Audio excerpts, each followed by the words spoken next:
Di video kali ini saya akan membahas sebuah film yang berjudul Headshot. Tanpa berlama-lama langsung saja kita masuk ke alur ceritanya. Di awal film ini kita akan diperlihatkan beberapa penjaga tahanan yang sedang mengecek ruang tahanan. Tiba-tiba seorang tahanan yang sedang membersihkan ruang itu mengambil pistol milik penjaga tahanan dan langsung menembak para penjaga itu. Dan baku hantam di antara mereka pun dimulai. Tiba-tiba saja ada tangan dari dalam ruangan yang menarik kepala penjaga itu dan kemudian mengambil pistolnya. Baku tembak antara mereka pun berakhir dan menyisakan kepala penjaga itu. Orang yang berada dalam ruangan itu kemudian keluar dan mereka berdua pun bertarung. Namun akhirnya pertarungan itu dimenangkan oleh orang itu. Dan siapa orang itu? Sebentar kalian akan tahu sendiri. Para tahanan kemudian dibebaskan dan memberikan senjata kepada mereka. Dan ia berkata bahwa mereka semua sudah bebas dan boleh pergi dari tempat itu. Kemudian mereka tertahan oleh para penjaga yang sudah menunggu mereka di pintu keluar. Baku tembak pun terjadi di antara mereka. Dan akhirnya menyisakan satu penjaga yang masih selamat. Namun orang yang tadi itu datang dan membunuh penjaga itu. Dan film pun dimulai.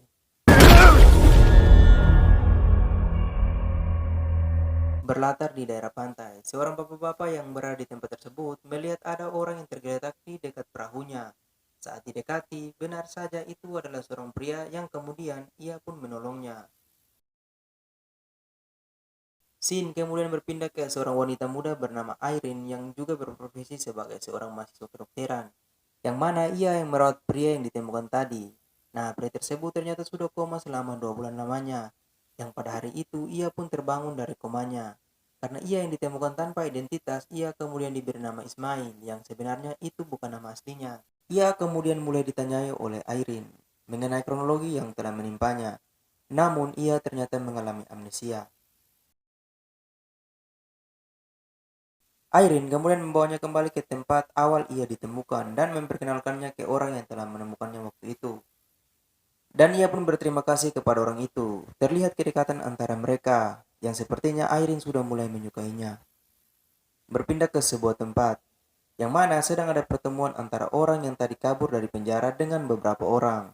Nah, orang tersebut ternyata adalah bos dari pengedar narkoba yang bernama Lee, sedangkan orang ini adalah partnernya.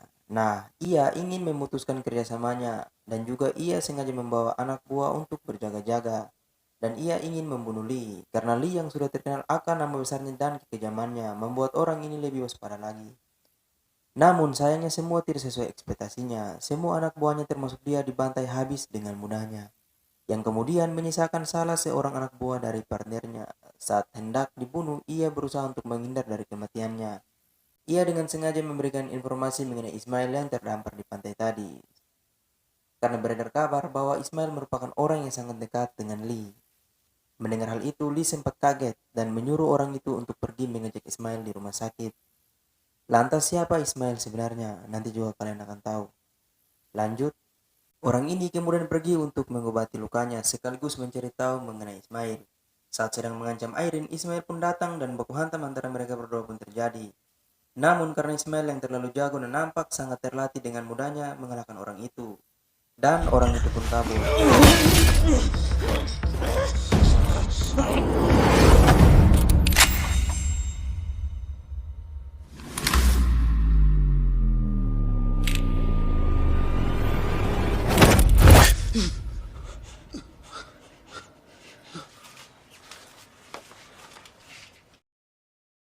Irene yang hendak kembali ke Jakarta mengajak Ismail untuk pergi bersamanya karena dirasa Ismail tidak akan aman di tempat itu.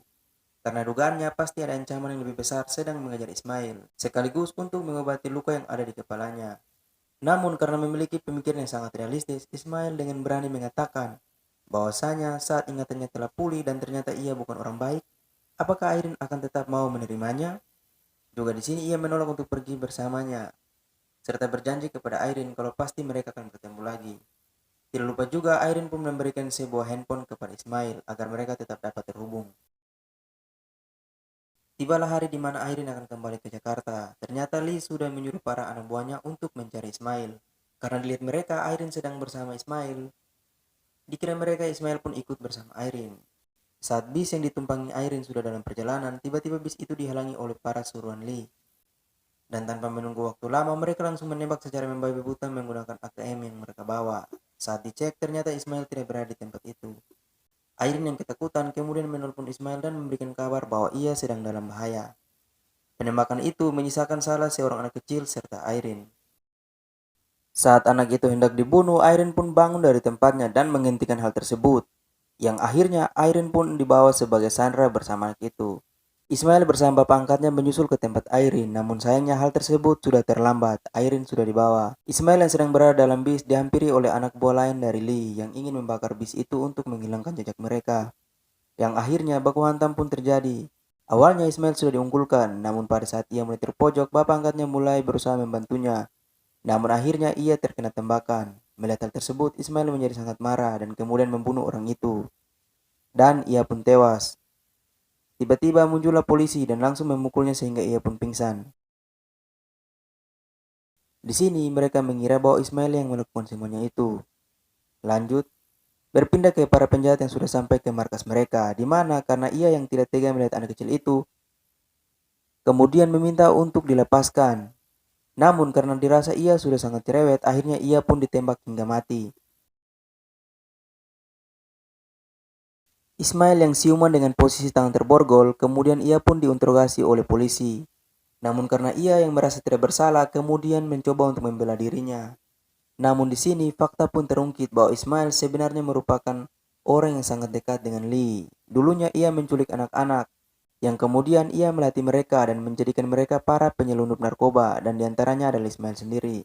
Lanjut, saat itu juga terjadi penyerangan oleh orang suruhan Lee. Si polisi yang mengintip lewat jendela, tiba-tiba saja ia ditikam tepat di wajahnya menggunakan pisau. Lalu orang itu pun menyerang Ismail, namun dengan keahlian khusus yang dimilikinya, Ismail dapat mengalahkan orang itu. Ancaman terus datang, namun Ismail dapat mengalahkan para penjahat itu dan membunuh mereka semua. Setelah perkelahian itu, Ismail pun ingat dengan semua masa lalunya dan juga namanya yang sebenarnya ialah Abdi. Oke, Ismail kita ganti dengan nama Abdi. Kemudian Lee menelpon anak buahnya, namun Abdi yang mengangkat telepon tersebut, yang mana Abdi mengatakan kalau ia akan menghampiri Lee. Saat sampai di lokasi, ia kemudian dihambat oleh teman seperjuangannya dulu, yang mana temannya tersebut tetap memilih untuk mengikuti Lee. Yang akhirnya perkelahian antara mereka berdua pun terjadi. Dengan skill bela diri yang bersama, awalnya Abdi sempat terpojok, namun akhirnya Abdi dapat membeli keadaan dan membunuh orang itu. Saat setelah itu muncul lagi seorang wanita yang merupakan anak buah dari Lee dan juga mantan rekan Abdi. Perkelahian pun terjadi, namun akhirnya wanita itu pun tewas. Setelah mengalahkan semua suruhan Lee, ia pun menghampiri Airin dan mencoba untuk mengajaknya pergi. Namun karena Airin yang sudah mengetahui masa lalu Abdi, awalnya ia menolak untuk ikut dengannya. Namun karena Abdi yang berusaha untuk menjelaskan semuanya, akhirnya Airin pun luluh juga. Masalah belum selesai karena Lee yang masih hidup. Perkelahian antara Lee dan Abdi pun terjadi. Perkelahian yang sangat epik pun terjadi. Luka di kepala Abdi membuatnya sangat terpojok di awal. Namun dengan kemampuan bela dirinya yang sangat baik, ia berhasil membalik keadaan dan membuat Lee melarikan diri. Namun Abdi terus mengikutinya dan terjadi lagi perkelahian yang akhirnya membuat Lee mati.